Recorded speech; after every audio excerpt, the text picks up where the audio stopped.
Bonsoir à tous, bienvenue dans le Flash Info. François Hollande s'est exprimé cet après-midi devant le Congrès à Versailles, 3 jours après les attentats sanglants de Paris. Le président français a exprimé son souhait de faire évoluer la Constitution pour permettre au pouvoir public d'agir conformément à l'état de droit contre le terrorisme de guerre. Dans la foulée, les écoles ont à nouveau ouvert leurs portes ce matin. Une minute de silence a été respectée à 12 heures partout en France. En parallèle, l'enquête progresse en France et en Belgique. Après les condoléances adressées par le président Ouattara au peuple français suite au drame de Paris, le Premier ministre Daniel Kablan-Duncan, accompagné d'un nombre important de membres du gouvernement, a présenté ce lundi les condoléances de l'État de Côte d'Ivoire à l'ambassadeur de France, Georges Serre, suite aux attentats qui ont eu lieu le vendredi dans la capitale française. Des avions français et américains de la coalition antiterroriste ont mené une série de raids en Syrie en visant des infrastructures du groupe État islamique à Raqqa et une centaine de camions-citernes servant au trafic de pétrole. Ces nouveaux raids interviennent alors que la France a prévenu ce week-end qu'elle serait impitoyable dans la guerre contre l'État islamique qui a revendiqué les attentats sanglants ayant frappé Paris vendredi.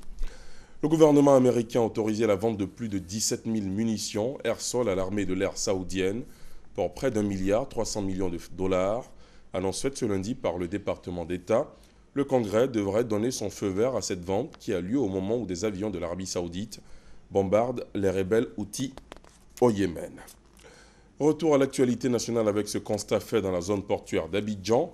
Un focus ce soir sur le boulevard du port, jadis fierté du port autonome d'Abidjan, aujourd'hui dans un état d'altération inquiétant, une situation qui relève du fait de l'évolution du secteur portuaire et des exigences de l'économie ivoirienne. Aujourd'hui, circuler dans cette zone revient à côtoyer embouteillages et autres bouchons. Quelles sont les raisons de cette situation et que fait-on pour apporter une solution définitive? Vous aurez les éléments de réponse dans la grande édition. On reste dans la zone portuaire où a été lancée ce matin l'opération d'enrôlement des dockers à la couverture maladie universelle. 8000 dockers sont concernés par cette initiative qui durera un mois. Tous les détails à suivre dans ce reportage.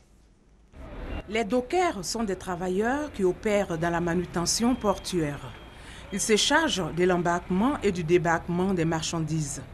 Ils sont 7000 au port d'Abidjan et 1000 au port de San Pedro. Ces 8000 dockers ont décidé de s'inscrire dans le processus d'enrôlement de la couverture maladie universelle CEMU, qui est un système obligatoire de couverture maladie au profit des populations résidant en Côte d'Ivoire. La couverture médicale universelle d'abord est une très bonne chose.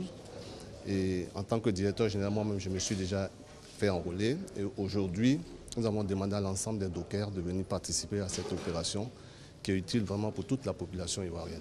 L'opération d'enrôlement des dockers s'étend sur un mois et se déroule simultanément à Abidjan et San Pedro. Le président a décidé de créer des assurances pour nous aider à mieux nous soigner. C'est une bonne action.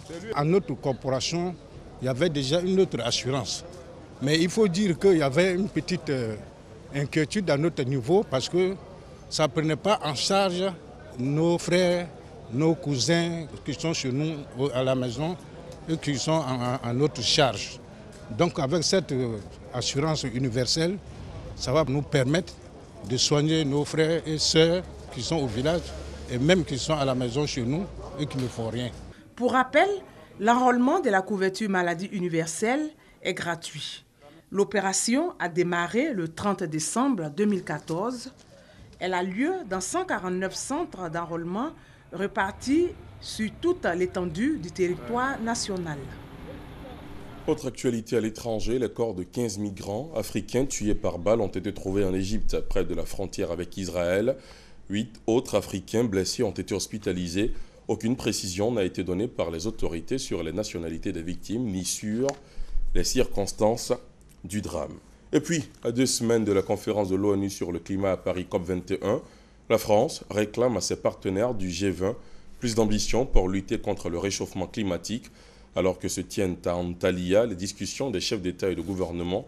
Le ministre français des Affaires étrangères, Laurent Fabius, réclame vigoureusement une nouvelle rédaction des passages du communiqué final du sommet concernant le réchauffement climatique. Et c'est la fin de ce Flash Info. Merci de l'avoir suivi. L'information revient à 20 h.